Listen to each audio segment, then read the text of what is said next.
Selamat pagi, saudara-saudara yang terkasih. Salam sejahtera, salam sehat buat kita semua.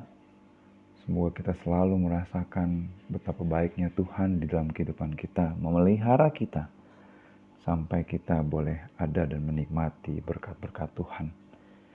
Saudara yang terkasih, pada pagi ini kita akan merenungkan sabda Tuhan yang terambil di dalam Yosua 7 ayat 1 sampai 15. Tetapi saya akan membaca ayat satunya saja. Firman Tuhan berbunyi demikian. Tetapi orang Israel berubah setia dengan mengambil barang-barang yang dikhususkan itu karena Akan bin Karmi bin Zabdi bin Zerah dari suku Yehuda mengambil sesuatu dari barang yang dikhususkan itu. Lalu bangkitlah murka Tuhan terhadap orang Israel. Saudara-saudara yang terkasih, ada sebuah cerita. Seorang penguasa sebuah kerajaan suatu ketika melihat wanita cantik dan ia tertarik. Kemudian dia bertanya kepada anak buahnya. Dan anak buahnya mengatakan dia adalah seorang istri prajuritnya sendiri. Penguasa ini kemudian mencari cara bagaimana mendapatkan wanita yang ia sukai. Meski wanita tersebut sudah memiliki suami. Ia pun kemudian menyusun strategi untuk menyingkirkan suami wanita cantik tersebut. Singkat cerita, suami wanita tersebut mati di medan peperangan dan penguasa tersebut dapat memiliki wanita cantik tersebut. Tuhan marah dan menegur dan memberi hukuman kepada penguasa tersebut. Kira-kira siapakah penguasa tersebut? Saudara tahu dia adalah Raja Daud yang mengambil Betseba. Saudara, keinginan hati harus dikendalikan, bahkan harus dikuasai agar tidak menjadi sebuah dosa. Ketika kita merasa hebat, seringkali kita menjadi orang yang sombong dan membiarkan keinginan hati kita menjadi liar dan mendominasi hidup kita.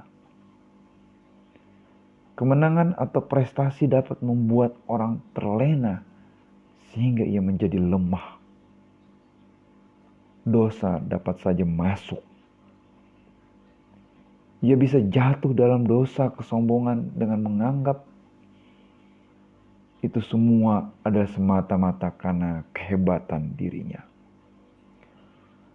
Umat Israel harus mengalami getirnya dan sakitnya kekalahan karena dua hal. Pertama, Israel meremehkan musuh. Kemenangan atas kota Yeriko yang didapat relatif tanpa susah payah membuat Yosua dan umat Israel sama sekali tidak terpikir untuk berkonsultasi kepada Tuhan. Kedua, mereka tidak menyadari dosa telah menyusup masuk dan menodai kekudusan persekutuan umat. Sikap Akan mewakili kita yang memandang enteng firman Tuhan, yang orientasi hidupnya pada materi semata. Padahal perintah Tuhan sudah jelas, mereka harus memusnahkan semua harta benda Yeriko yang sudah dikhususkan dan tidak boleh mengambilnya.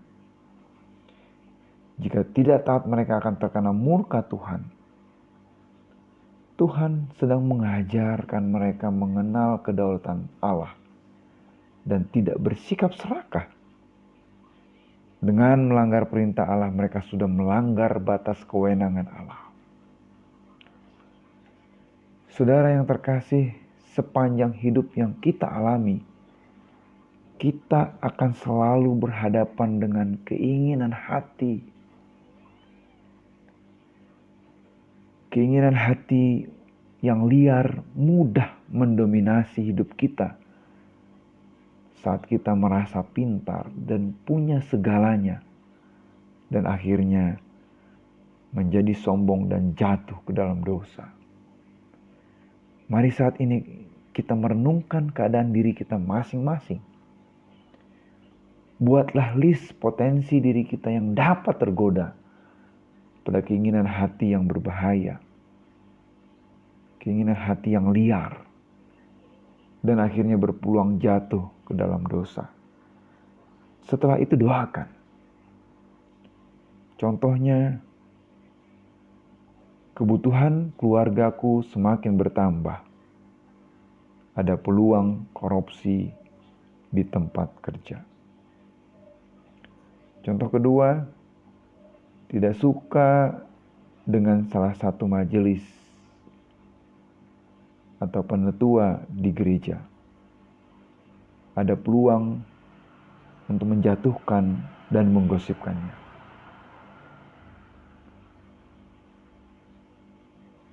Selamat mencobanya. Semoga kita berhasil menguasai keinginan hati kita yang sangat liar. Dan jangan lupa doakan semuanya. Tuhan Yesus memberkati kita.